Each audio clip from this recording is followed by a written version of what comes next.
Well, there you go. It's a warm welcome to our co-host from the UK. It's Priti, Pauline, and her guest. And we've been talking off air, and it's just awesome. I found another brother from a different mother, and I think we're going to be in for a great show tonight. So, it's a great show in the morning for you guys in the UK. So, good morning to you both. Good morning, Jeff. Great day to you, and good night too soon. That's right. So, Pauline, you want to take it away, mate? Yes, I'd like to say hello and welcome to Hans-Günther. Hans and I have known each other for quite a few years, but from a distance, really. And it was only relatively recently, during the COVID time, that we really actually physically met each other. He had a lot to do with the Life Improvement Centre very close to me. So his name was mentioned many, many times. And then during COVID, about half an hour before a big meeting started, I got a phone call to say, "Are you coming to the meeting?" And I went, "What meeting?" So in half an hour's time, I wandered down to Forest Row, and there he was. So we actually met. I can tell you precisely. It was the day before my dad's birthday, on the 24th of March, 2010. Can't remember, to be honest. It was the COVID time, whatever the year number was. And then from there, we've kept in touch through various different organizations, from Emerson College and through mutual friends, and the moving of Emerson College's herb garden from it was from Emerson up to Hoadley Hill. Marvelous feat of accomplishment there. And then more recently, I phoned him to find out if there was any possibility of saving my quince tree, which had been whipped up by the winds and fallen to a very acute angle. And lo, he came to the rescue. He rescued my mother's quince tree, and I'm forever grateful. And the crop has been amazing. And from there, we got talking, and of course he knew Michelangelo and has had some work done with Michelangelo. And I suggested to him, would you like to come and talk about your biodynamic world, the university that he's set up, the Holistic Living University? And no, here he is. So I would like to say thank you very much for agreeing to being here. Thank you very much for everything that you've done for my mother's quince, and we wait to see how that will finally, if there'll be more crops next year. Part of the reason the quince fell down was because we've had such a huge bumper crop, and the weight of the fruits were so heavy it leaned the poor thing over. But here we are now with 3 props and some supports that he dug in and nurtured the soil. And I wanted to ask, would you tell us all about how you're nurturing the soil all around the world? Well, thank you so much, Priti Pauline, for introducing me. And it's a delight. It's exciting to be here, a new platform, and meet you, Jeffrey, brother in the creation of Manifesting Dreams. Beautiful work you're doing. So delighted to getting to know you. And Pauline, I know for a long time, as she said. And the 3 props around the tree are probably a little bit of an analogy for what I really always felt I was bringing to the world, even from early on in childhood, because I was brought up by 2 parents who were refugees from Hungary under the Soviet rulership at the time after the Second World War. And because they were German origin, my father, mixed Hungarian, Mongolian kind of tribal guy who never lost his spirit, even he was shipped to Germany, always in good spirits. He always taught me how to be thinking outside the box, and taught me all the traits that possibly you could learn from working with the hard substance of the earth, with bricks, to wood and also work with the elements and be out in nature. And I think the first thing I really learned from him, more so than from my mother, who was a stout Catholic, who sent us to church, was that his temple was his body. He was fully embodied, and the other temple that he worshipped was nature. And he would take me there and introduce me in very subtle ways to all the different ways of relating to nature through the seasons, which was just a huge, huge, grateful experience that I can't thank him enough. 2 days ago would have been his birthday if he would be still around. So in honor of my dad and my mother, who's a spring girl, I want to just thank them here also publicly, because I just realized how much our ancestors and our forefathers and our parents have actually nourished us. So I'm full with that, and I want to really encourage everybody to honor that also, because as part of the healing of the earth that I felt called upon later in my life, it's really important that we heal our relationships with our ancestors and also of Mother Earth and Father Cosmos. So that's just a short introduction there.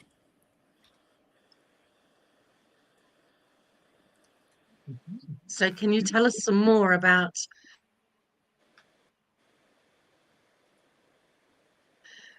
your relation to Earth and how you relate to her? Absolutely. And, you know, when you say Earth, my consciousness was always bigger than just to Mother Earth. As I mentioned, Father Heaven or Father Sky or Cosmos or whatever you want to call it, the word father or padre from the old Latin sort of origin, pattern, the patterning, the archetypical world that comes from the cosmos was really widely open to me when I was 6 years of age.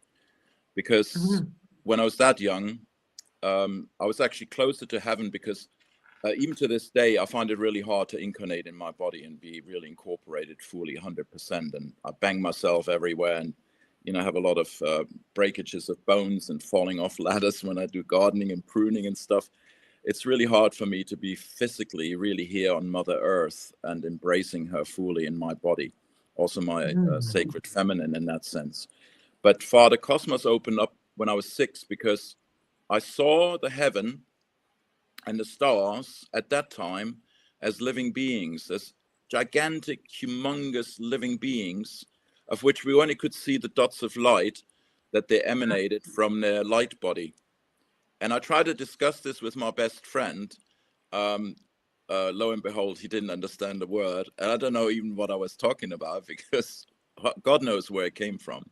And then, of course, with having very conventional parents, former farmer stock, very pragmatic, you know, you don't talk about stuff like that. So I became very earthbound, you might say, motherbound also, in the sense my mother was a very strong character. And so I connected with the earth in that way. And also nature around where I lived was just a beautiful green fields and Schrebergarten allotments, as we call them here in England, and forest, or woodlands that I should say, where we used to hang out and get to know nature. And it was really a privilege of growing up in an area where there was just green fields, orchards, and a nursery for Stuttgart city parks and things. And I happened to move there into these green fields, into a first 4-story block of buildings that eventually became 15,000 people suburb for a lot of the refugees after the Second World War in the late 50s, 60s, where people then were able to start living sort of semi-green lives out in a very well-landscaped suburban environment, was specifically designed by a very famous French architect who tried to create green space and high buildings. And when I went back there 30 years later, you couldn't see the high-rise buildings for all the trees in the parks and the greenery that was created in this very integrated way of transforming a green field into a suburb. So I think in those days, I got a really strong impulse of how nature could be transformed and cultured and civilized in a way that's respective to the green side and the green space. So people have both living in close vicinity to each other to create strong economies, and then also respecting the environment and the ecology that's around it. So that was like a first experience. And maybe even further back was really my dad taking me to a city park every day, where I took out my dog on wheels. I didn't have a proper dog because dogs are dirty, and cats, you don't want to have them in the house in Germany, particularly with a very clean mum and hygienic mum. So I was taken out always with my dad out into nature where we could get dirty, you know, and really be in the mud and just literally like roll in the mud, you know. He was that kind of guy. So a big contrast that I experienced, a very intellectual and yet very heartfelt upbringing. And I think it really fused later. After my sports career, when I was 12, I became a swimmer and then a water polo player. 15, I was a swim coach, and then professional coach at 17, lifeguard at 17. So my first career was really into sports, and I thought I would become a teacher of physical ed and English. And that led me to come to England and get to know about Emerson College, where literally in a year, my being was turned inside out. And I think there the heavens opened up again. The repatterning, the reshaping, the rejuvenating of all the skills that my dad couldn't give me and my mom, they were able to, through the arts, artisanship, the gardens, the studies, the sacred movement experiences, and so much more, to inspire me to follow my inclination that I felt when I was 10 and 17, where I had a very great breakthrough, because when I was 10, was convinced I would have to go to America. And that was North America, because of my love of the Native Americans, or the First Nation tribes, as we call them now. And to find my squaw, if anybody knows what squaw means, is I saw the picture of my future woman that I would be with at 10 years of age, and mistook my aunt, actually, sadly, for that woman, not knowing I had to go to America. And I got really jealous when she got married. That's me. As a little kid, sulking when she got married. Anyway, joking aside, so 17, another great breakthrough, when I had a download. I had to go and work with the Mayan Indians.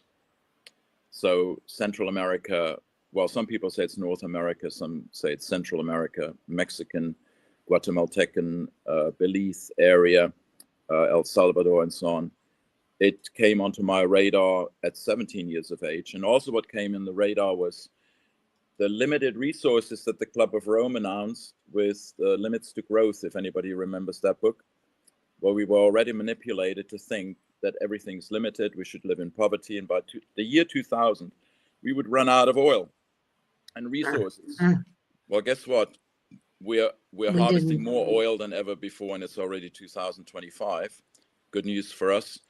Not for those who try to target the carbon footprint, but there we go. I have a different opinion about all this. So 17, breakthrough, and then I was like, wow, there's so much injustice in the world. I've got everything I want from my parents. I've got everything I need in this society where I grew up. Even if it was post-war, and there was a great boom in the 60s, and technology started coming into the picture. I had all the latest gadgets, the DJing, created my own loudspeakers, and the technology side of things. I was really into that, and my parents thought I would become a technical designer or engineer or whatever. But far from that, when I came to England, I fell in love with nature once more, and with the fact that we can actually become custodians to nature, conscious carers, nourishers for nature, and even men with their sacred feminine become nurturers, not just women, and learn that capacity to embrace nature and embellish nature and make more of it than she is herself already. Just like our own nature, if we were street kids or left to our own devices and not learning skills and cultural skills and any of the amazing skills through arts and artisanship and the trades and what have you, I mean, how poor would the world be in terms of architecture and cultural life, music, all these expressions that we create, they're based on our inner nature, but there's a higher being in us that creates all that out of that basis that are the three kingdoms of nature. And we can do that within and we can do it without. And that's my real focus in my life, has been to bring those two worlds together, to learn to understand them and honor them and nurture them. So and overcome the injustices of inequality, of us taking everything from tropical countries and them being left with destroyed landscapes from mining and what have you. And so I really decided I wanted to become an agent for humanitarian aid work and give back at a very early age, because of what I felt deep within viscerally, what my parents had lost, which were their farms and their livelihood and their roots. And I've lost my roots. So I help people to find their roots. And I had to uproot myself all my life, for now almost 50 years to do that, to help people. And now I'm like here, well rooted in Sussex in the southeast of England, the last 9 years. And we're going to create a center of excellency based on the Wholistic Living University, where we can train trainers and then multiply. And I have to be a little bit more settled, I think, and rooted myself, because I uprooted myself. I lived in over 70 places in my adult life after the age of 18, just to do my work and help people and learn myself. It was partly also to learn new skill sets and new cultures, new languages, and what have you. So that's a bit the background to how I came to work with integrated rural development. And the basis of that work was actually biodynamic agriculture and anthroposophical wisdom that was nourishing me from the background. Wow. So that in a nutshell. That's a pretty big nutshell. Thank you very much, Hans. That's why my last name is called Kern. Kern is the core, is the nut, is the seed for the new things. Johnny Appleseed. Johnny Appleseed. Well, that's a beautiful kern that you've sown right now. It sounds like you're consolidating a lifetime's worth of experiences within the university that you're hoping to create, now that you've sown the seeds for it.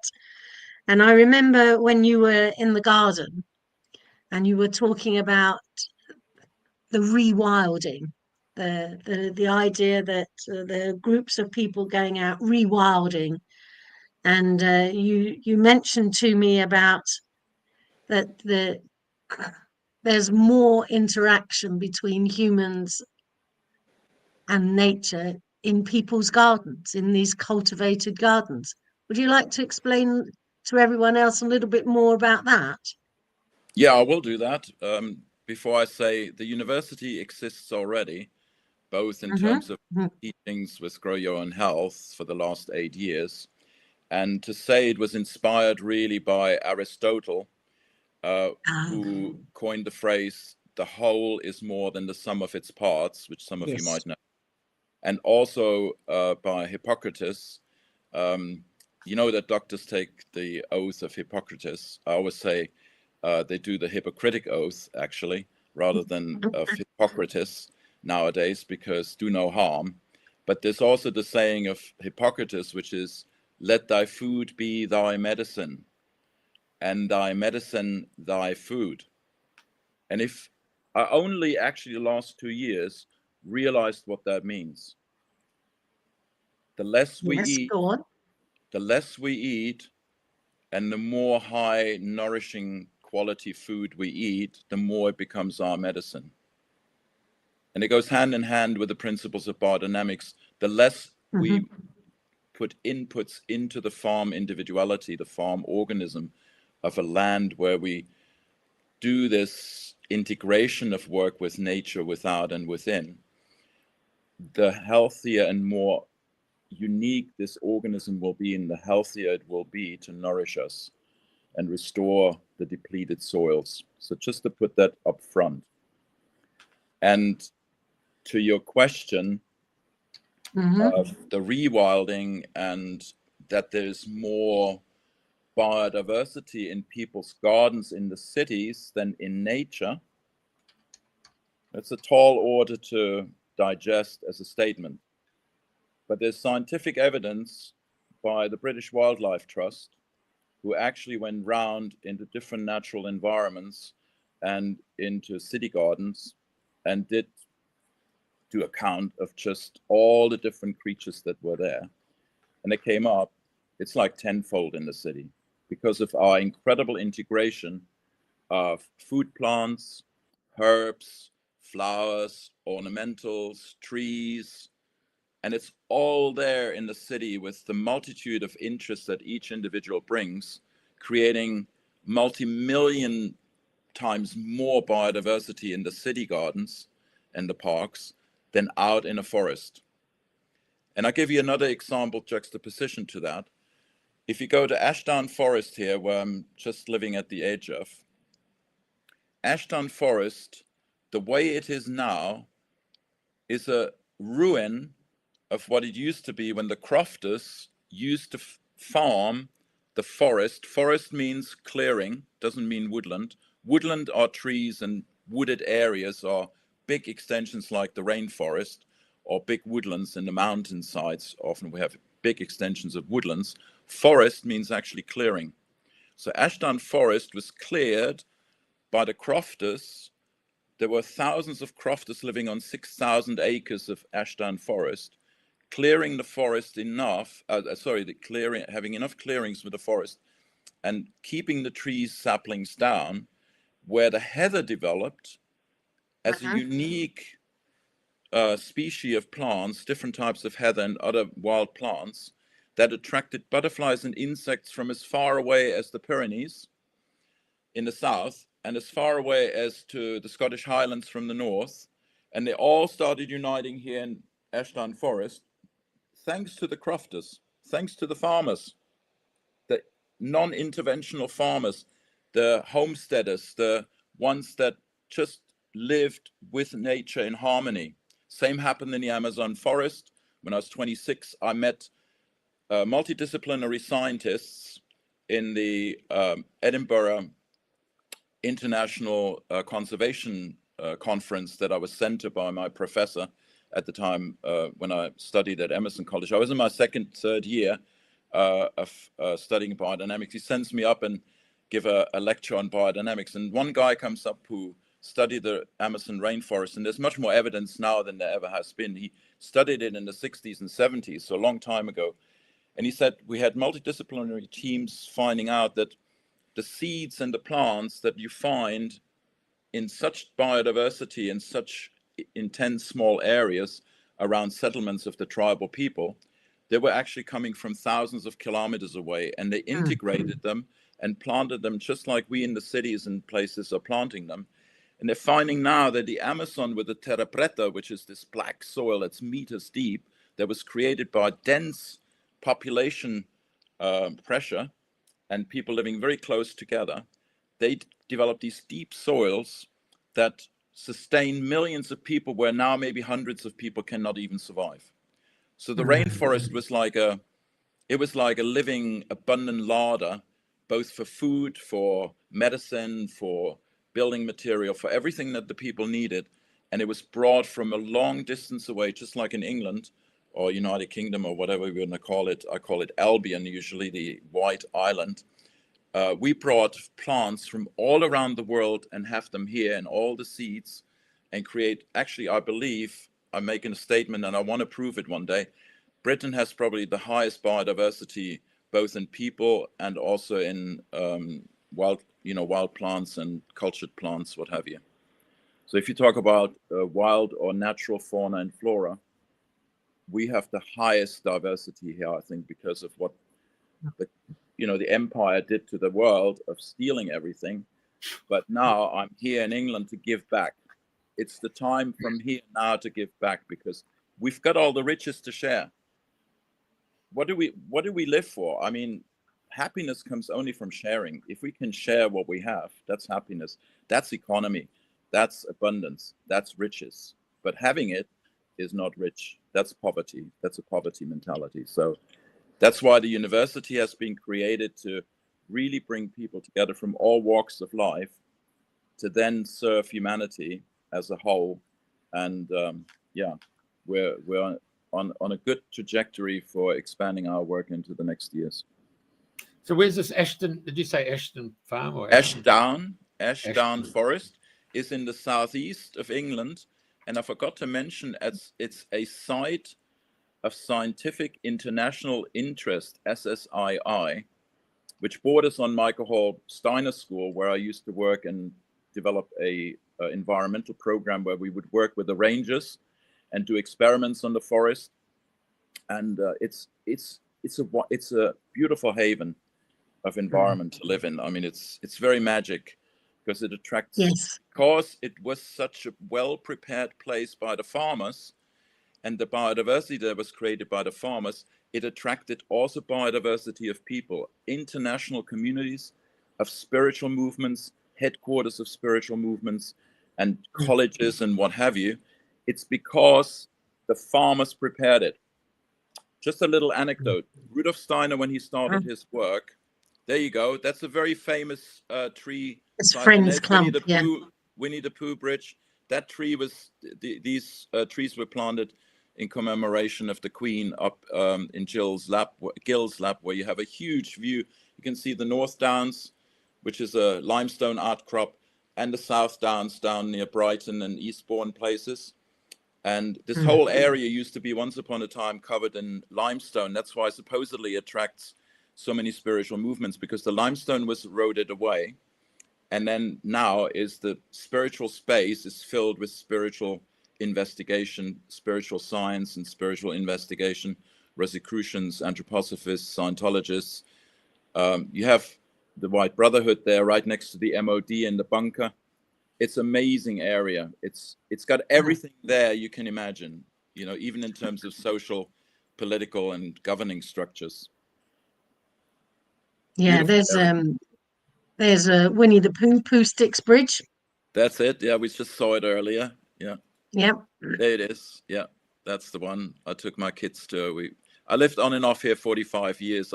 I always come back here to recharge my batteries, because it's so healing, this environment. It's really like a semi-natural, cultured, very spiritually orientated community of people and nature living together in kind of a harmony. And the forest is now being taken on by farm people with ponies and with sheep and with horses again, to keep the bracken down and spend less money to keep the biodiversity up and running. And here you've got a picture of the bleak grey sky we are having these days, with November weather blowing through the fronts. Yeah, but there you see the views of the South Downs. Beautiful, beautiful. To vision. If you want to become a visionary, come to Ashdown Forest. I can only say it's probably more of a place for visioning than even Glastonbury or other places I've visited in my trajectories of looking for spiritual places. Anyway, that's a bit sidetracking from the wildlife and from rewilding, but it gives you a little bit of a different perspective of what does rewilding really do? Nothing. Good question. Nothing. It leaves the land and nature to heal itself, but nature in itself, if we, through conventional farming, compact soil and eliminate all the soil life from the soil through conventional farming, through applying chemicals and artificial fertilizers, and then leave that land to itself, it's like going to a terminally ill person and going, you huddle up in a corner and your nature will heal yourself without any other help from medical, complementary, functional medicine input. So I would say the opposite is now the case. We don't need to rewild. We need to become healers of the land.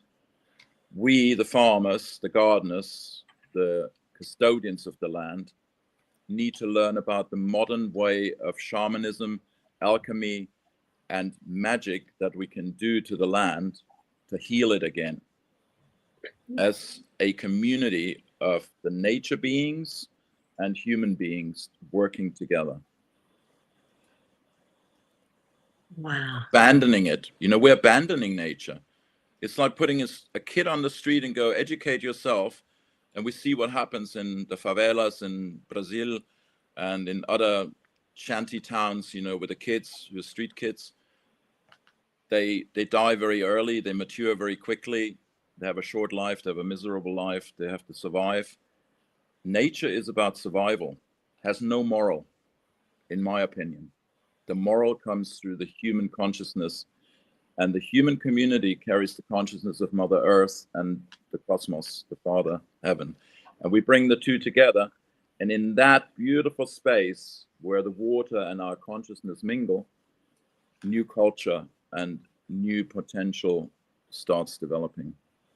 And that's what we're doing in the university with lots of holistic, integrated, multidisciplinary professionals that are coming in now to teach and to create unity through diversity. That's amazing. That's beautiful. And a lovely vision of what you want to do. Well, it's a dream come true finally, because I held that dream since I was a teenager. I was desolate. As a teenager, I was desolate. I was like, no kids. This world is not worth to even bring kids into. It's such a dreadful place. Now I see this place being heaven on earth. Oh.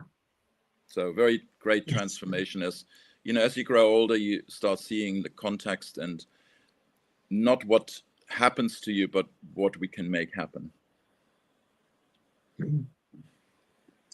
And so can you tell us a little bit more about the cosmos, the way in which you look at the cosmos and the elements and how that helps Mother? The cosmos is a mystery, really, and we discover new things all the time. And I've only really started sort of scientifically exploring the cosmos and astrophysics and the space weather the last 5-6 years, but particularly because I have a heart condition that seemed to be correlating with when we had sunspots and sun flares and coronal mass ejections. My heart rhythm would go out and go arrhythmic. And then I started looking at the calendar of Maria Thun. We have our own calendar that we produce through Flourish, which looks at all the different days in the week and what you can do in the garden according to the cosmic impulses. But when there are days when the moon or any planet goes through the ecliptic of the sun, that's a time when the sun has already had sun flares, or there are coronal holes where sun winds are emanating from the sun and they hit the earth when the planets go through the nodal points, through this ecliptic path of the sun. And when that happens, it disturbs the electromagnetic field of the earth, even the tectonic plates. And, that's proven now. And 80% of people, when their sun flares, have a chance, if they have a weak heart, to have a heart attack or some coronal. There's even something called in the heart the coronal, the micro capillaries that are surrounding the heart that stop supplying the oxygen for the heart, and people have a heart attack or have a heart condition when that electromagnetic field change happens, because the heart is the biggest electromagnetic organ that we have in the body, and the fastest neurological processor that we have in the body also. So when I discovered that, I realized what I learned 50 years ago almost in Emerson College with the Maria Thun calendar and the aspects of the planets, particularly the moon, in the different constellations and in relationship to the sun, and also in terms of the height at which they are in the sky, influences plant growth tremendously or inhibits plant growth detrimentally. And when I did a lot of experiments during my student years and also teaching years at Emerson College, I was there 10 years altogether, I realized that even my children were affected by these planetary aspects.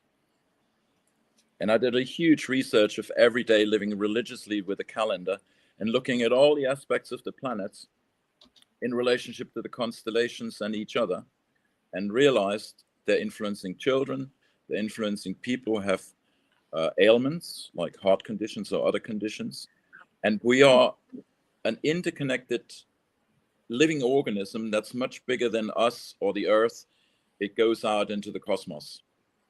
And the planets are like the actors and the moderators of what happens on the Earth, with the cosmic forces coming from our galaxy and from the galaxies and the eternity of the universe that's, you know, ever expanding and ever growing and ever living.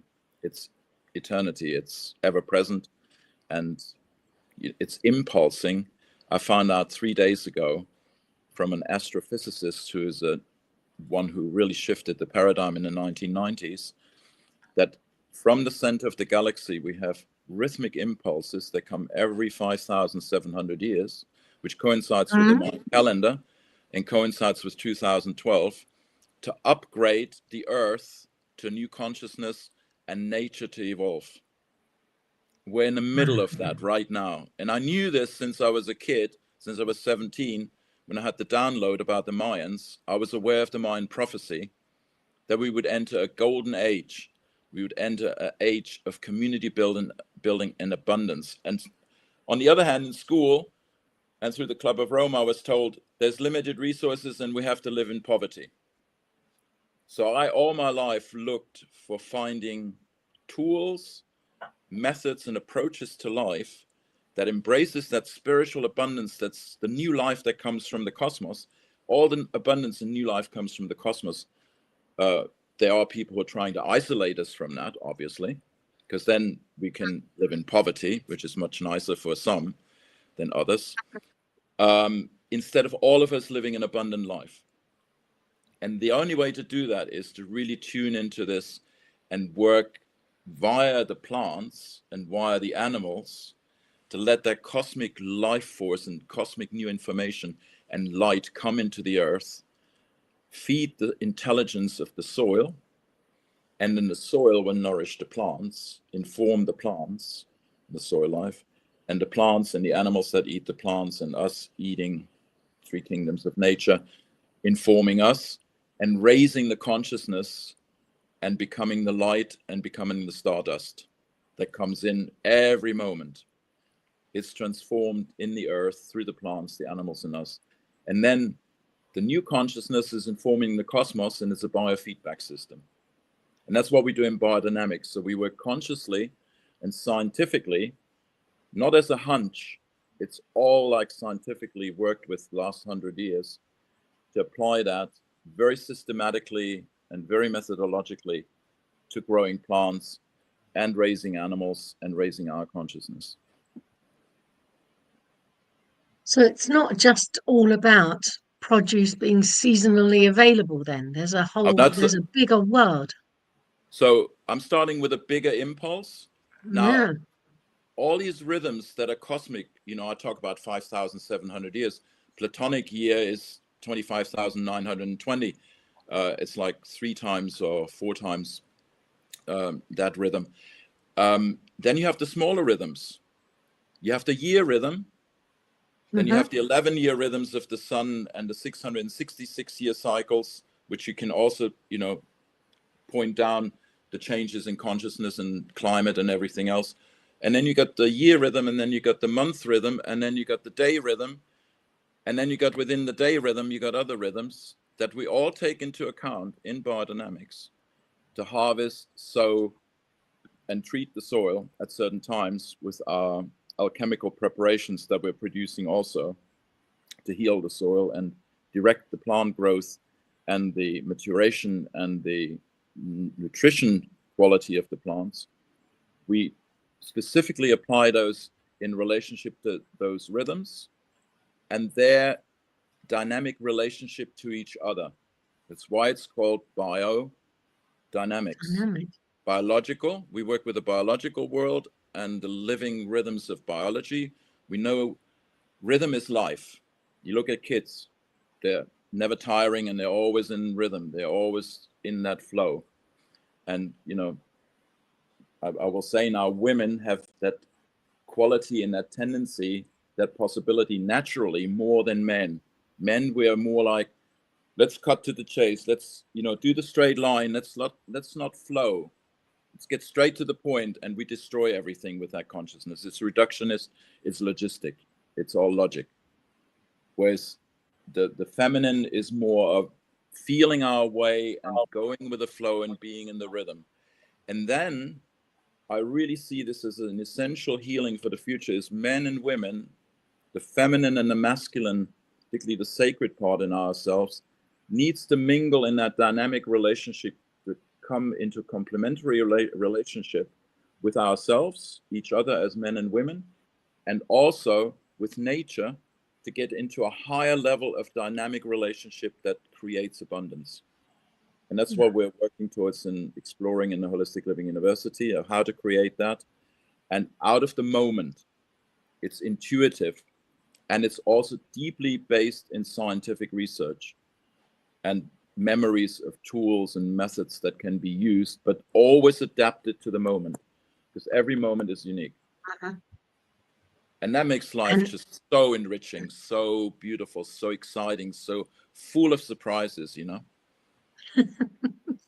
Yeah, I'm just trying to imagining all these different multitudes of rhythms that are coming together. And tell me, in the daily aspect, your calendar, does this bring all of those rhythms together? They are predictable. They are. Yeah. You can. So we're working with. I'll give you a practical example. Say, for example, it's spring right now. I mean, well, I can give you an example right now. We can still sow carrots, for example. Broad beans and garlic. It's a bit late, but because of the climate change, there's a lot of possibilities that we can do that. So today is the 27th, and the moon, if you look at the moon every day, it's going to be higher and higher in the sky, so it's ascending. So that's what we use in biodynamics for sowing instead of the phases of the moon, because there was a lot of research done that shows that is beneficial. And let me just see.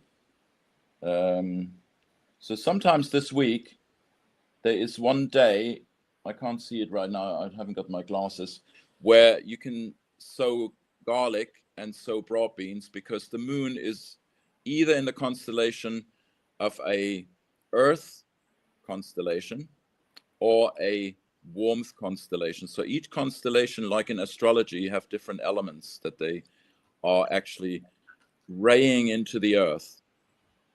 And these forces of the different elements enhance the growth of different parts of plants. And that's been very meticulously researched over 50 years in Germany in 3 different farms in 3 different climatic zones by Maria Thun, who then developed the Maria Thun calendar.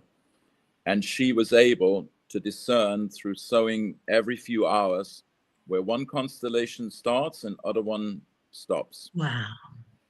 And it's not the astronomical zodiac, it's not the astrological, it's not the Ayurvedic, it's the sidereal zodiac as it exists now, and the forces are coming in every moment, informing the plants to grow.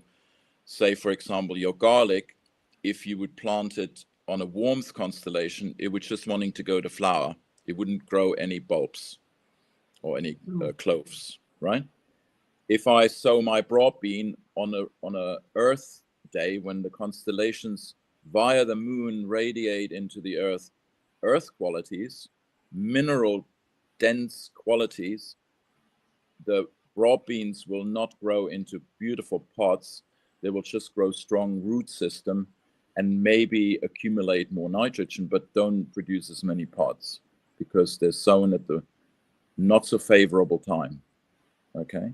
So we're maximizing, optimizing the growth of the plants by only choosing the sowing date, and then choosing when to cultivate, choosing when to thin them, when to water them, when to apply the preparations, and when to harvest. And that way we increase the nutritional value and the yield. And then on top of it, we have the biodynamic preparations that we can use to direct the growth or the ripening. Very specifically, very scientifically, following the intuition and the observation of what's in front of us, being in touch with the plants constantly and feeling what they want to express at that moment. And then we can enhance it with a remedy we're giving through a preparation that we produce alchemically. It's Can a you tell us a very little bit more integrated about system. this? Yeah. Sorry? Yeah, tell us a little bit more about some of the preparations you use. So the preparations are could for some people be very controversial, because we're doing in a way what genetic engineering does on a subnatural level. You know how they splice genes from animals into plants and use certain qualities from different realms of nature to enhance the plant? For example, with a say Bacillus thuringiensis is a bacterium that destroys the caterpillars, and it's then spliced into corn or the maize, and then the maize produces this poison that the caterpillar would actually produce in the plant. So they're bringing the plant and the animal kingdom together in a manipulative subnatural way, I call it. It's outside the laws of nature and outside the law of supernature, the supernatural, which is the invisible cosmic world. So they go into the underworld to create this manipulative, demonic substance and fusion of the animal and the plant world. In biodynamics, we do the same. We fuse animal, plant, and mineral world with higher consciousness in the supernatural, using supernatural wisdom, and alchemically create a substance, just like the herbalists in the Middle Ages would do. They would go, what's your temperament? What's your humor? And what is a plant that has that humor to enhance something that's lacking in you, and then enhance your human world with the herbs, with the plants? And we do that for the environment, for the nature outside, with mineral, plant, and animal substances that we bring together. So we, for example, take cow manure and we stuff the horn and we put it into Mother Earth when she's most alive in the winter. And that's our microbiological multiplier. And laboratory is not the laboratory locked away, isolated in a building. It's in Mother Earth, exposed to Father Cosmos, making love with Mother Earth. And the cow manure is then 100-fold enhancing the diversity of microbiome in that manure we stuff in the horn. When it comes out, it doesn't just have incredible richness of microbiome, it also has forces that came through the cosmic impulse in winter to create the new life for the new year, which is invisible. We call that the ether. And many scientists are talking about the ether again, which was basically made taboo 1920 when they introduced all the modern sciences and thinking just materialistically. And now there are scientists who now starting talking. I mean, we had, Keely and we had Tesla and we had Schauberger. They all worked with the etheric forces, not the energies, forces. And the forces manifest this energy as material. So you might say an idea or the world cosmic idea becomes warmth, then it becomes light, then it becomes air, then it becomes water, and then it becomes mineral. It mineralizes, it manifests. And in biodynamics, we have these tools to help that process to be enhanced. So manifestation, which then in the physical world creates abundance, can be enhanced through this alchemical, mystical approach to working with land and be a custodianship and carer for the land. I know that you mentioned the horn, the cow manure and the horn. That's Rudolf Steiner's techniques, isn't it? And so Rudolf Steiner brought that to the awareness of the public and the farmers in the 1920s, when conventional farming methods in Germany after the First World War took over, and fertility dropped out hugely. They couldn't have the cows keep the calves anymore. The grain couldn't be resown anymore. It wouldn't produce the grain yields they used to get because they started applying. Basically, they transformed ammunition, which is salpeter, into chemical fertilizer to feed the plants, which is a dead mineral, and it lowered the life forces in the plants. So he was called in 1924 to give people a new understanding of how to revitalize and how to regenerate and rejuvenate not just the soil, the plants, the animals and humans, but the whole cosmos connect again. Because we was falling out, so to speak, just like radioactive fallout has heavy physical matter that falls out of the life process, and it kills everything, you know. Yeah, he buried it. Steiner brought that. Yeah, he buried it according to the moon cycle, isn't it? I can't remember what it was. Yeah, and then, you know, if you want to use the descending moon to put your horn manure preparation, or you have the winter half year when the sun is really low, is when the time is when the soil is more alive. But just to say, Steiner did not necessarily invent all this. He studied all the natural traditional methods and all the natural sciences at the time. And then he came to conclusions how to do things, which farmers had already done in Austria for, you know, centuries, if not millennia. For example, Schauberger and Steiner talk about the clay preparation, which if farmers plow a field, they put clay in a barrel and, you know, vortex the water for an hour and tone into it.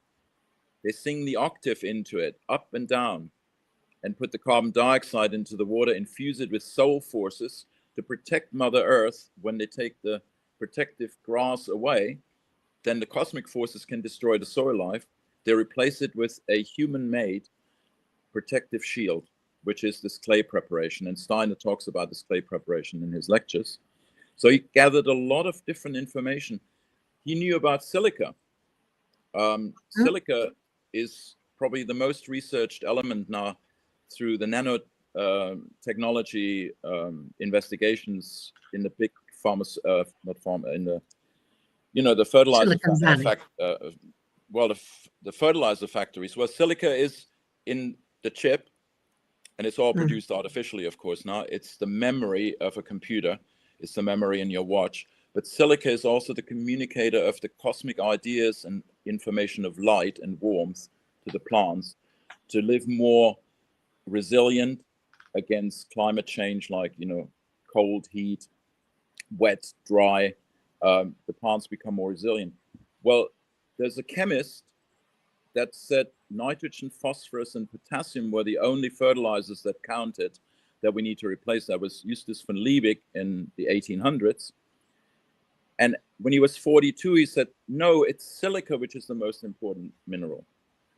They're creating now nanosilica with subnatural forces and manipulation and nanification to fertilize the plants to achieve the same as what Steiner suggested to do with quartz crystals, grind them up, and then put them in a cow horn in the summer when the ripening forces are most intense in the earth in the summer, and then applying it to the plants to create higher nutritional values in the plants, and they can be kept longer without refrigeration because they're really mature, they have enough fiber, they have enough solidity and maturation. And he found a way, pragmatically, to make silica a fertilizer so it becomes bioavailable.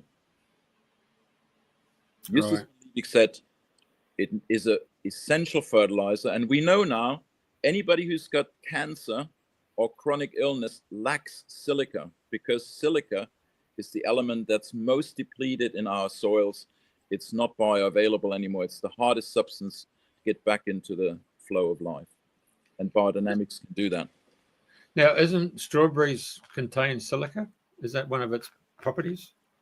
Strawberry has a lot of iron, vitamins. I would say it's not very high in silica.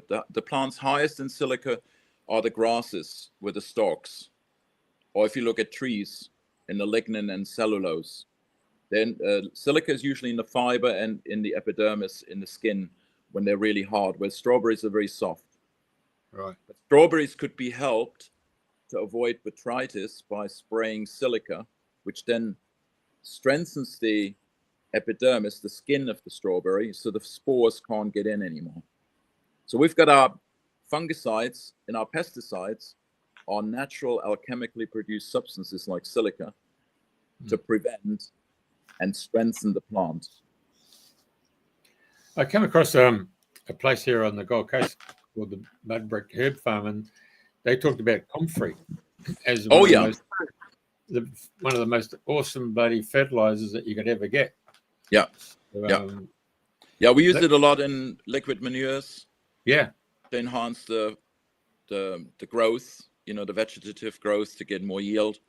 And it's really amazing plant for those who are gardeners if you apply it to tomatoes and the bean plants, because the chemical constituents are very similar to the nightshades and to the bean plants, who are both plants that alter our consciousness if we eat too much of it, or are detrimental to our health, because acidification is very strong through them, obviously, and it destroys to a great extent our microbiome or gut biome. So they put comfrey in the bottom of the chook run, and so in the bottom of the chook run where they had the chickens, and so when they threw the scraps and they would roll down into the comfrey, and then the chickens would come and eat the comfrey, and so they didn't have to give them antibiotics, because all of a sudden the comfrey was making them stronger and bigger and absolutely very healthy bloody chickens. There's comfrey and nettles, which are a real boon for the gardener and farmer, which is much undervalued. Quite. So sorry, Priti, I'll just sort of taking over. You keep going. So good comment. So you come into a patch of dirt, and I'm saying dirt, and it's got no life force in it whatsoever. I mean, I've been watching the Chinese and the desert, and they've been coming in and buying casuarina seeds from Australia. I mean, I'm talking millions and millions of casuarina trees. Yeah. And they're going there and they're creating the green wall using the casuarinas. So when you come to your patch of dirt, and I'm saying dirt, there's nothing growing in it, is one of your first things to do is to find out its pH level and how far down you got to go down through the strata to find out what you got in that strata before you can start working on that composition of that soil to help the earth. How do you start? What do you do? Good suggestions there already. The soil, as I call it, or the mineral part of our land, is very important to know what it is. So you want to know the size of the particles, which we call texture, because if it's a clay soil, which is very fine, alluvial or windblown, or from glacial deposits, it's a potentially very rich soil. It can hold a lot of water and can hold lots of nutrients. If it's a sand, then you lose all the water. It's well drained. Then you want to, as you say, dig a hole and see what's underneath. If you've got a layer of clay and you get waterlogging, nothing can grow because there's no drainage. So you want to know your topsoil, your subsoil, and your rock strata, and what the soil grew from. What's the mother rock, we call it in German, the mother rock, or the bedrock, you call it here. So you want to learn about that. You want to learn about your water availability, obviously, because if you don't have water, how can you get water? Well, we work with people in rural development that regreen deserts with pioneer plants that would create dew, which we also use in the gardens here now in England for drought conditions like last year. So ground cover plants that produce 1 to 2 millimeters of precipitation a night that you can sow in desert conditions, and you don't need to cultivate much, just scrape the soil a bit for the seed to germinate. And then just through the condensation every night, because of the high temperature in the day, cool temperature at night, the plants can create their own water. And then you start planting into that, more demanding plants. Unless you have oasis or a well available from somewhere to water your casuarina, the legumes like the casuarina and the acacia family are amazing for regenerating soils and for enriching soils. But to create a sowing bed or a growing environment for those, you have to condition the soil first with pioneer plants in a desert situation. And if you were to spray horn manure preparation, you would increase the precipitation every night of the humidity that you would get in your desert condition. And I worked a lot in Spain and arid climates where the horn manure preparation was the key to making plants really survive better. So when you say the manure, are we talking cow manure, horse manure, chicken manure? Cow manure. Cow manure if possible. There is a possibility of using horse manure, which has not been researched enough. And I'm sure in the future there will be many more preparations as people start researching other possibilities. We've only been given literally an indication, like say Madame Curie gave indications about how the atom, has its expressions of radioactivity if we split it, certain atoms. We're just given the rudimentary indications, and we're only just 100 years old in biodynamics. We have to research a lot more. And Podolinsky in Australia has done amazing work. There's some amazing people in Australia who even sprayed a 500, the horn manure preparation, from aeroplanes in 10,000s of acres because they got such big extensions. And, the sheep and the grass is just flourishing because of the horn manure preparation in Australia. So, I mean, the largest manure factory would be the human sewage farms. Is there anything? Yeah, now that's a whole nother subject, Jeffrey. Steiner talks about the human manure. And of course, after the war, they fertilized a lot of fields in Berlin and other places in Germany and also here in England. And they're doing it again now with sludge and slurry from human manure, and after processing it somewhat. You're short-circuiting nature. So basically, nature brings in the life forces, the soul qualities, and the spirit from the cosmos and concentrates it in a plant. And then your animals, they eat from the land and concentrate that even more. And then their manures, fertilizers, feeds the soil to feed the plants. That's a very long cycle. Think of slash and burn. For 40 years, you have trees growing that connect with the cosmic environment. And then you have that fertility build up over 40 years. You slash it down, you burn it, and you grow 3 years of crops. Those crops grow really healthy and well.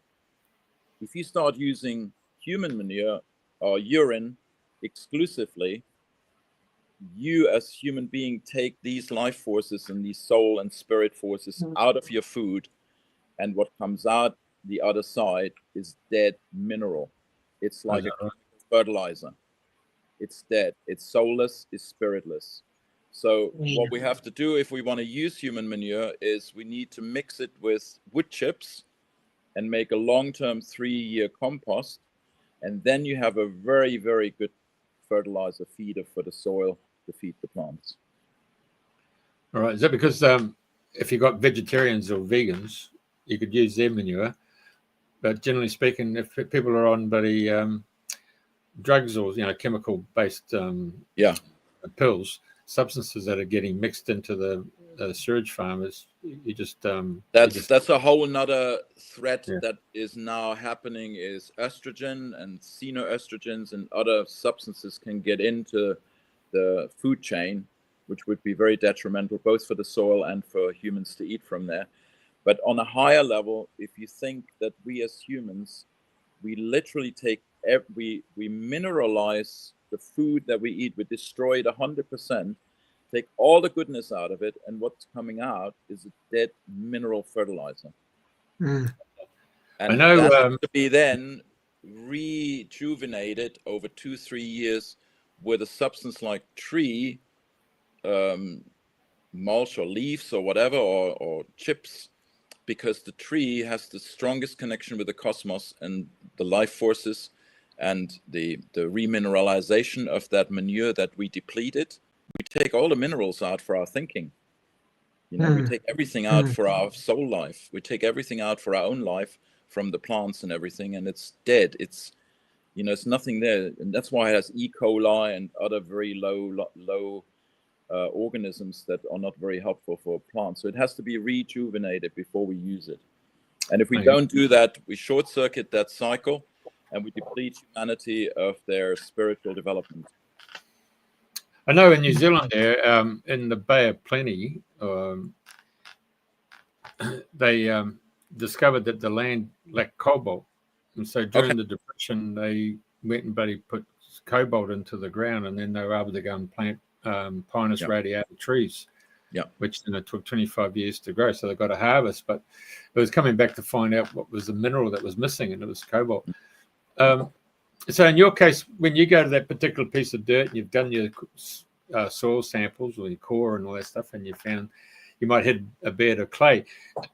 If you get bentonite or kaolin clay, does that have much of a major impact? Because I mean, bentonite's used for dam construction, it's used for bloody animal feed, and it's used for bloody drilling rigs. So if you find you have a soil poor in clay, which is these fine particles, then what we do in biodynamics is we make compost if we have any organic material that we can either get from the land or from, we have to maybe import. In that situation, you might have to import it. Put it through the compost process. So the bentonite's locked into the humus complex, because humus and clay together are 10 times more effective than just bentonite and humus on their own. And the soil, once you put it separately in the soil, does not reconstitute it like a compost. So in biodynamics, we are really strong on composting, and we got the compost preparations that enhance that process of creating a stable clay humus mineral that maybe with a bit of lime creates also a base saturated humus that then is the best basis for growing your plants, whatever you want to grow in your soil, whatever soil it is. Hey, moving across to Findhorn, for example, which was all sand.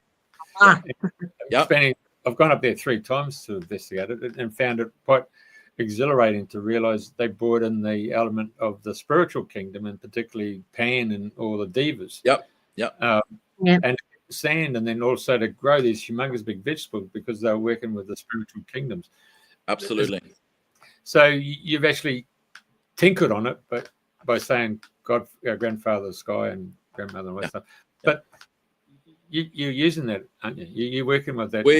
Let's say it this way: most biodynamic farmers, and myself included, I have not had practical experience in perceiving elemental beings and Pan and the devas, for example. We know of it. I know of it. I've seen results of their working through my biodynamic work, and lifetime of work out in nature and in the garden. And I know that Findhorn was only able to create those cabbages in the beginning because, first of all, they had to convince the world that there's another way of working with nature than against it. And Peter Caddy was a devout Rosicrucian, so a devout spiritual adept. And he was also a student of biodynamic farming and gardening and organic farming and gardening. And then Eileen was the one who, when meditating at night and connect with the devas, so the angelic world that directs the elemental beings of a certain microclimate, a certain micro area, which was there, forest, that area with the sandy dunes that were there and the pine forests.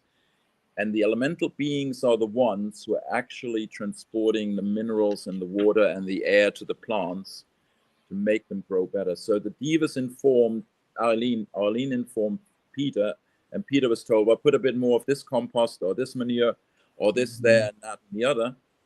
And together with the spiritual world and the physical, practical methodology that Peter knew, they brought it together. And that's what we're basically doing in biodynamics too, but maybe a bit more scientific based, because we do spiritual investigation in the spiritual world also with knowledge of the higher worlds. But they were like forerunners of exemplary results. And there are many people in most countries now have people like that, have those capacities, because we've evolved over these 100 years, much more clairvoyant, so to speak, much more open to this kind of working. Yeah, well, they're very fortunate. They got Dorothy McLean, and then they got Neil Abercrombie. It was Neil Abercrombie who had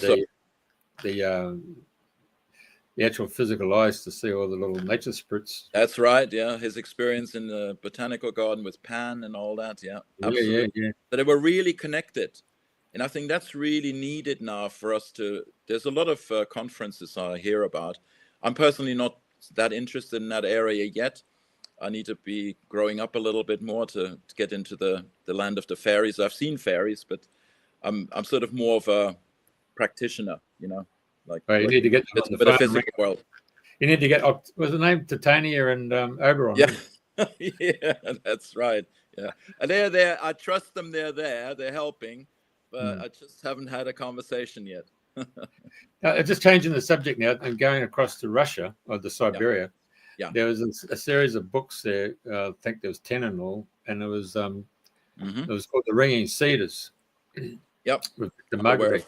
Yep. And she actually spoke to him about what you were talking about with the cosmic energies and how to get the seeds and actually place those seeds in your mouth to actually build up the actual your actual phlegm, if you want to call it such, your DNA that was actually crusted around the seed. That's it. Yep. And then you would then take the seeds and place them into the above the sky above you to cool down the cosmic energy. And you had the seeds in your mouth for about 9 minutes, I should say. That's pretty important. And then when you sowed them, so those seeds, when they matured and produced the fruit, that fruit was actually geared up for your own personal well-being. That's correct. Yeah, absolutely. That's if you need to go through a healing process and you want the best food for you as an individual, you're priming through your RNA, through your genetic information in your probe in your gut, in your mouth biome, which is the most complex biome we have, is in the mouth. And you put the seed in there, it primes the seed to inform the soil biome to work on behalf of you to create the best food. Now, I always say to people, if we want to heal, that's great. If we want to have community, there's been a lot of research that if we eat as a community the food from the same soil, that's then sprayed either with just, biodynamic preparations or just organic compost or what have you, it creates a common ground for what we eat together. It informs our gut biome as a community. And they found in the social research that there was more social cohesion and more similar thinking and less conflict in the community. Oh, is that right? So I would say, depending what we want to achieve, we use maybe this method you just described for personal healing. But if we do that too long, we isolate ourselves from the others. If everybody would just grow food for themselves with their own saliva, they would isolate themselves in their thinking and feeling level from other people. So if we have a garden together, and I always joke to people, if you want a communal information, have a big bowl in the hall and everybody spits in it and we put the seed in there. Gosh. Man. Make it very appetizing. But I mean, it would work. It would work. It's just, you think it would work but beyond that, I think there's more to it than just relating food to yourself, to myself. There's something about me as my higher self also connecting with the cosmos, and that's what we bring in with the biodynamic preparations. So I think the biodynamic preparations replace old methodologies of the shamanic approach in the past with modern shamanism and modern alchemy. Right.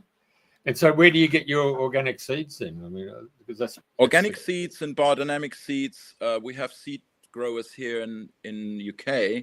We have about 6 seed growers who produce maybe 5% of the organic seed needed in Britain. Then we've got big seed companies that were conventional seed companies. They sell a lot of seed, and also these seed growers that come from Germany, Austria, Holland, Switzerland. They're mostly biodynamically grown seeds that are imported here and sold as organic here.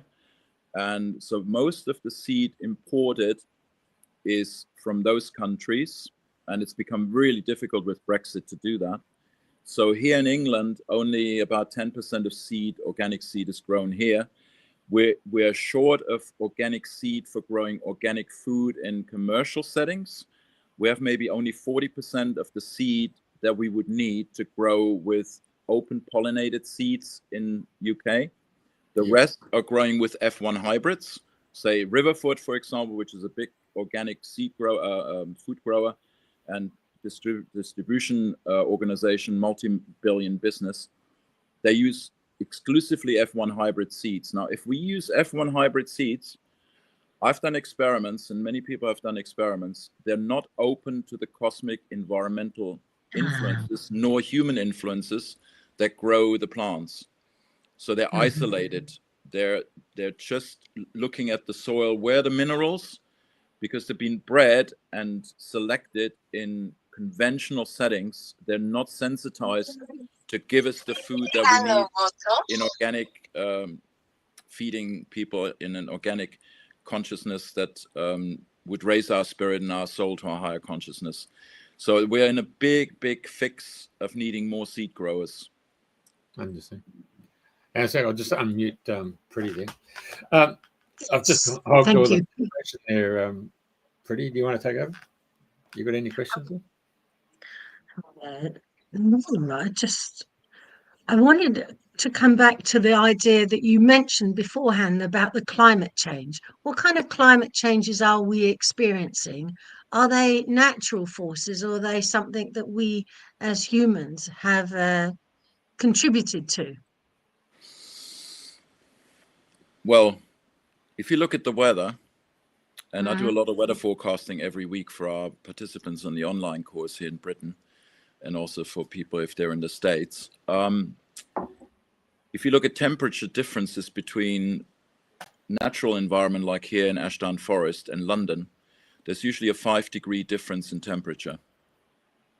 Okay, yeah, that's quite understandable. Yeah. If you live on the west side or southwest, if that's your predominant wind direction of a city has a heat bell. Okay, so on the west side, southwest side of London, with 10 million people producing heat through combustion and houses being heated and the sun hitting concrete and tarmac, it radiates heat back at night. It creates a heat bell. And if there's a weather front coming, also with Gatwick Airport and Heathrow and the airports particularly, you see huge cloud systems building up on the west side of the airports and of major highways where they're concentrated and cities. And it creates huge weather systems that dump huge amounts of water, making other areas like Norfolk and Suffolk and any northeastern side of London drought areas, where you have maybe on the west side of London rains that you get on the west coast, up to 1,500 millimeters of rain, and on the east side only 200. I had the same experience in my hometown.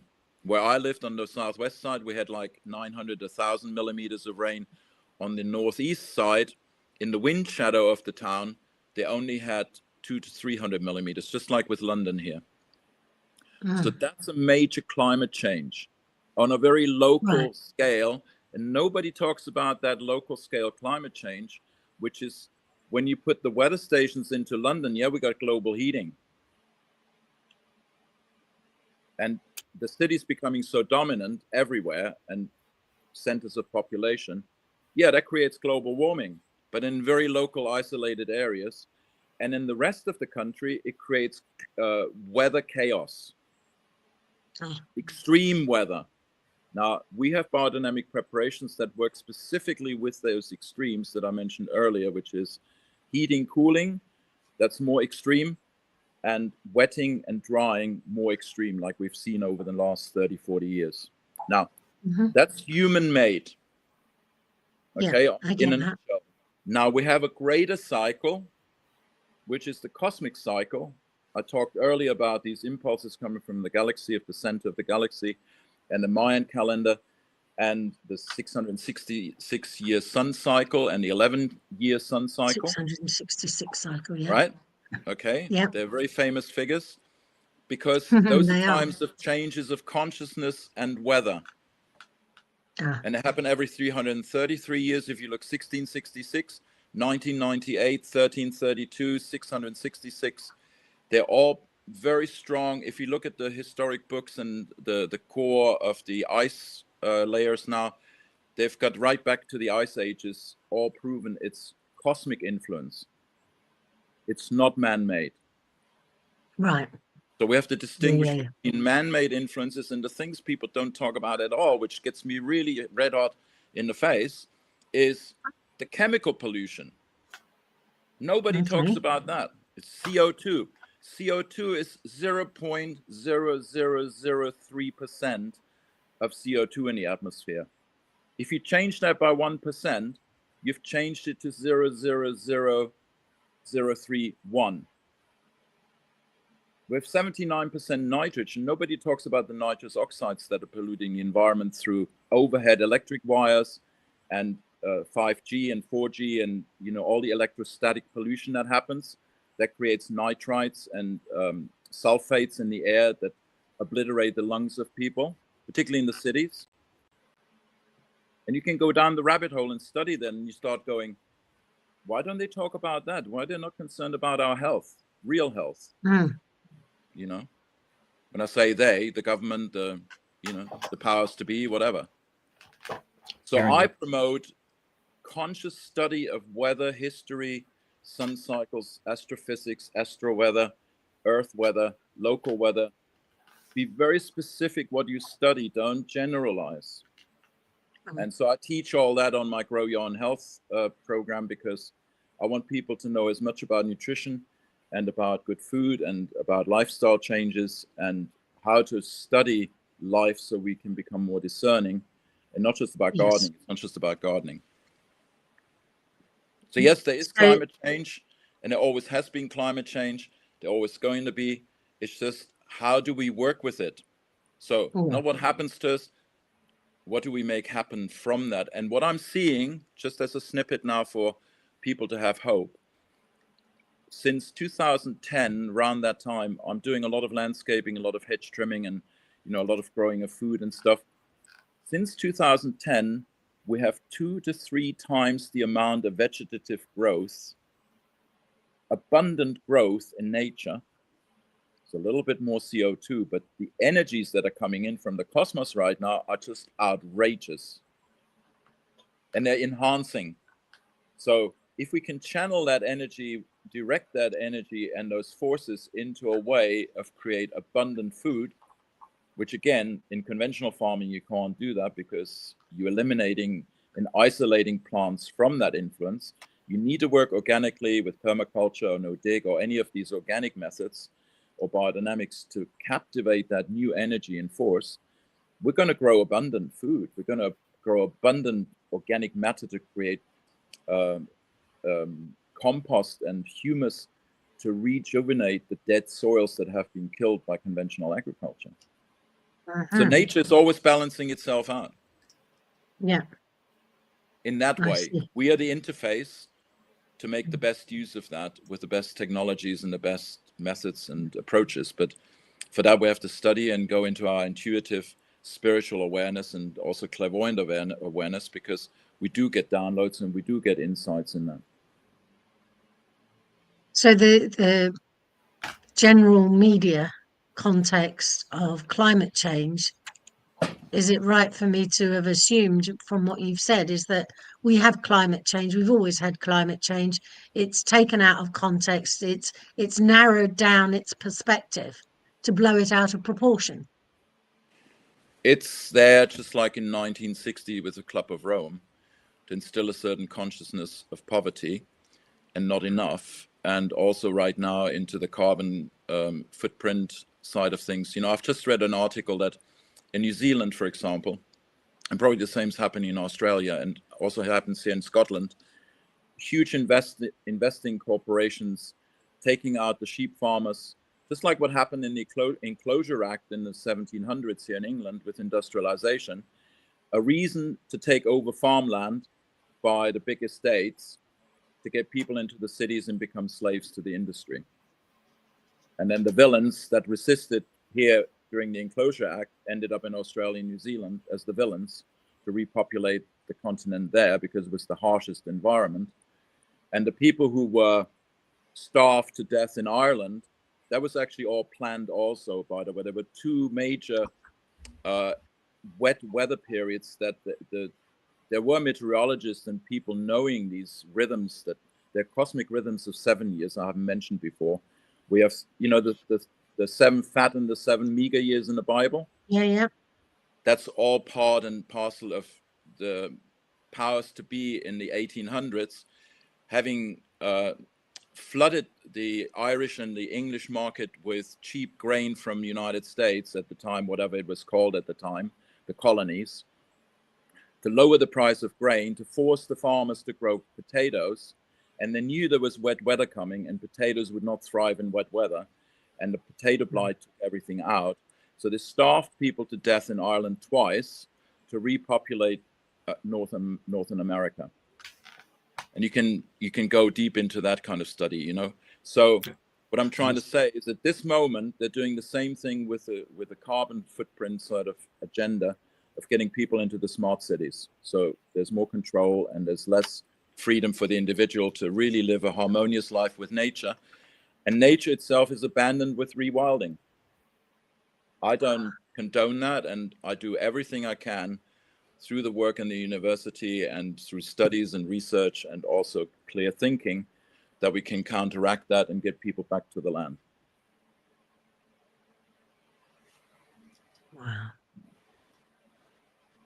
Huge task. So, you know, it's a really, for me, it's really exciting to do that work, because it's actually, we're going against the stream on some level, but we know the future will require that of us, because there will be so many refugees that I see, and I have seen all my life. And I always worked in places with refugees in my humanitarian aid work over the last 45 years. There's going to be a huge amount of political and food refugees that are going to come back to the land. And we need to create the places now with very dignified architecture, living architecture, healthy food, nutritious food, governance that is a sociocratic governance, and also education that's nature orientated. Nature and cosmos orientated. I should include the father. Understand. Hey, in Australia, we had a guy called Peter Andrews, and he was pillared, but the guy was an amazing guy. He could actually regreen valleys. And amazing. You know the guy, Peter Andrews? Haven't heard of him, no. Right. They're too far away. Yes, okay, my apologies then. So what he did to his property, the bank then forced him off his property, but then one of the major retailers got him to come onto his property, and he actually greened it up, and then he then got to another billionaire and they greened up his valley. So his concept was, first of all, water, and then you got to get where humanity gone along and created drains, which is just straight down the line, he'd stop that from happening, and he would then go and make sure that the creeks and the streams would meander around, and he would actually throw in logs, he'd throw in rocks, and consequently the water would sort of back up and create these little ponds. And then what would actually happen, little insects or something, or little things would start happening in those water backwaters, and then the insects would come, and then the birds would come, and then the birds would be dropping the seeds and all this stuff. And then as a consequence, all of a sudden we got all these natural native trees growing. And once the trees created the canopy, I mean, trees like just trying to think of the fast growing tree, wattle. So a wattle would go for about 7 years and die off, but it would grow so quick it would create a canopy, and then the other plants would come underneath and be protected by it, and then of course boom boom. And so he actually greened it. So when the helicopter from, I think it was the ABC television, went around, and they saw everything else was just in drought, and then they went through the valley and it was just green as anything. And so they had to go and reteach all these so-called experts who've got these man-made degrees to come in and say, well, this is how you do it. Yeah. Beautiful example that you elucidate there, because it's about soil. Water conservation is the paramount, amount of work we have to do in this integrated natural way, like you're describing there. It's beautiful. What a lovely progression that you described there in terms of the different nature kingdoms supporting each other and the trophic chain. I want to move to the next one, which is the mycelium network with fungi. Yeah. So do you go in, and when you're creating your compost and all that stuff, are you actually, is the fungi just naturally coming together, or are you throwing in the spores to enable it to come together? So amazing, that question, because the other day someone asked me, how is it that I'm building compost and I'm having worms in there, wigglers and all sorts of worms in the compost? Where do they come from? I had I lived in Sierra de Gredos, in the center of Spain for a year, and there was a new building site, and it was an old vineyard which was conventional, so they probably would have killed everything off for decades before, or even maybe 100 years, I don't know. And there was no life in the soil. It was very sandy and dead and dry and what have you. And I started building a kitchen compost with cardboard and everything I had at hand, a bit of water to water it. I did not inoculate that pile, not even with the biodynamic preparations. In 8 months, there were more wigglers in that pile than actual material. Where did they come from? I don't know. You're telling the story. I'm really interested. And you talk about the mycelium. Where does the mycelium come from? A friend of mine, and when I first started studying biodynamics, I really had a strong sense that, the creation is not finished. So when were these beings that we're talking, the mycelium, which are the root system of the mushrooms, really, or the worms, or how were they created? When were they created, and how did they get created? Out of blue thin air? Maybe. And I'm sometimes thinking the creation is going on. So if we work with these elemental beings, if we work with the devas, the angelic world and the higher worlds, are they still creating with us and manifesting out of thin air? Or, like you're describing, maybe in a more material way, that once you have a certain environment, the insects and the birds are attracted. The birds are the worst digesters of anything.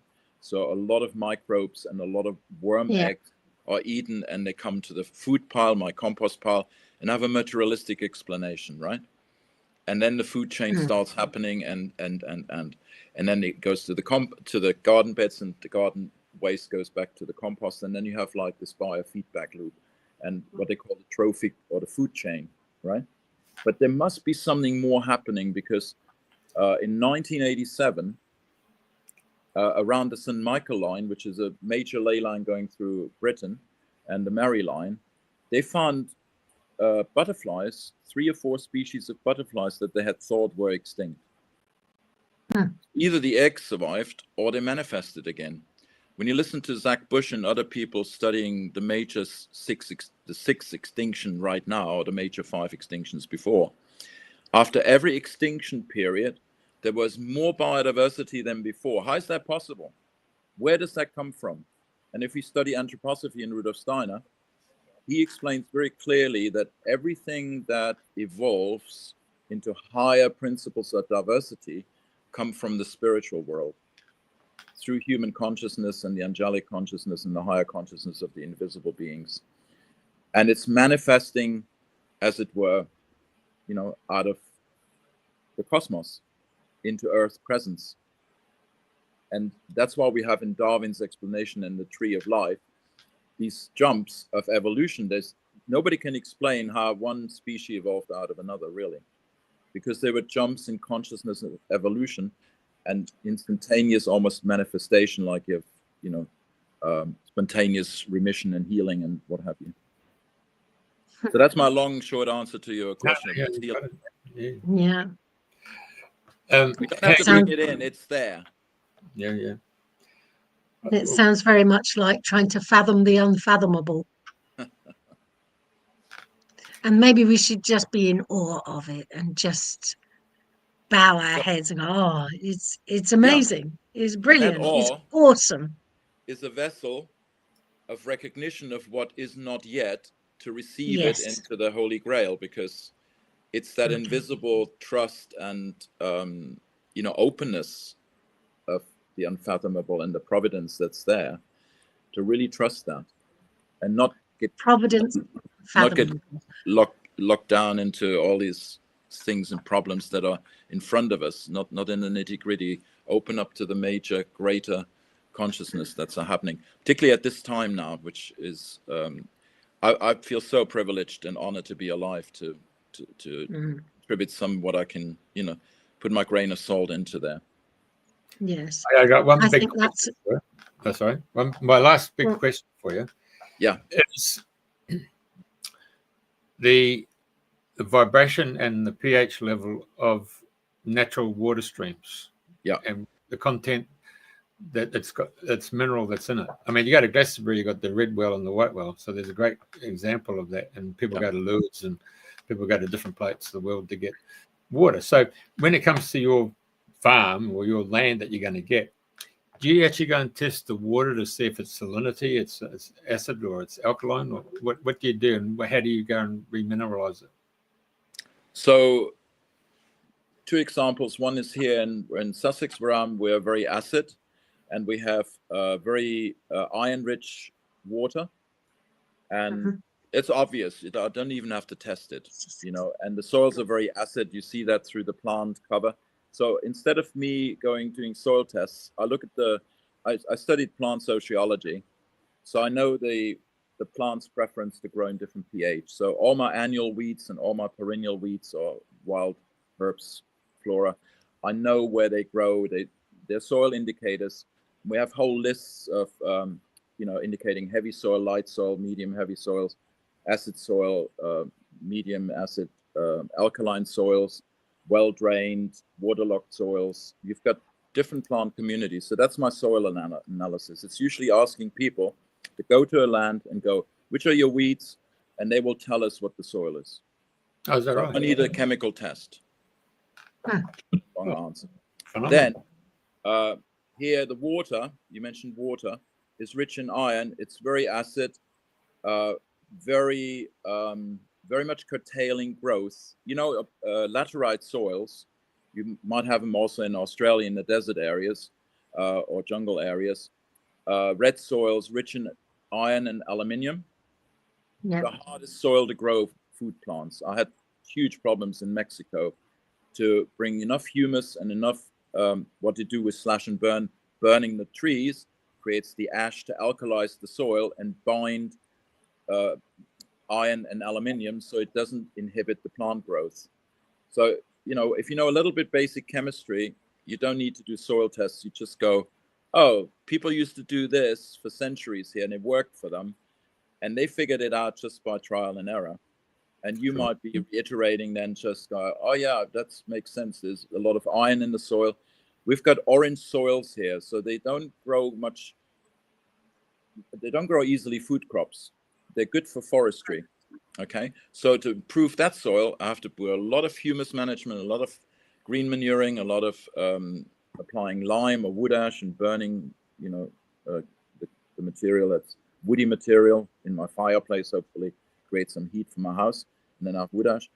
And then the charcoal will help to create even more body in the soil, besides the humus to hold the moisture and the nutrients and the, you know, all the goodness of the mycelium living in there in the microbiome. And then you have the other extreme. You go to Spain, where I live. I was on limestone, and the pH of the water was 9.5, which is caustic soda. So knowing that, I would add into the water and into my fields gypsum, sulfur. I had to do a chemical fertilizer to balance the pH. Instead of here liming, I had to use something that acidifies the soil, and that was gypsum, sulfur rich, which is acidifying, and digging a lot of green material into the ground with green manures, which as it breaks down, in that breakdown, it creates a lot of acidity, as acid as lemon juice. So if you know your chemical processes and biochemical processes of composting and of your chemistry in terms of acidity and alkalinity, you manage that. And, you know, biodynamics is teaching the science and biochemistry and all that as much as the finer, sort of more spiritual aspects of farming and gardening. Very brilliant. So we've got your school up here. That's biodynamics. This one here. So people watching anywhere around the world, they can come onto this website of yours and yhlu.org, and you do online courses there. That's correct. At this moment, exclusively online courses. We're revamping the practical workshops to get more on people's land. If they want to, you know, have us come to their land and teach them on their land, then we'd give the practical workshops there. And online, we basically have 3 options. Is the the full year course, which is more for intermediate advanced learners or wanting to really get into biodynamics in terms of health and regenerating the environment and themselves. That's a 76 session course that could be either just bought recorded and access to an interactive WhatsApp group, or live questions and answers that we're also doing together on a weekly basis for 38 weeks. And then we have 12 masterclasses for beginners. That is just happening. And we're also offering now until St. Nicholas. I don't know if that's something anybody knows here on the channel. 6th of December, Secret Santa. We're going to give people with a special offer 50% off on all the courses if they sign up before then. And we also do a WhatsApp forum on its own where people can come in with different interest groups, where we're also now working on the inner side of the meditative side of work and relationship to nature.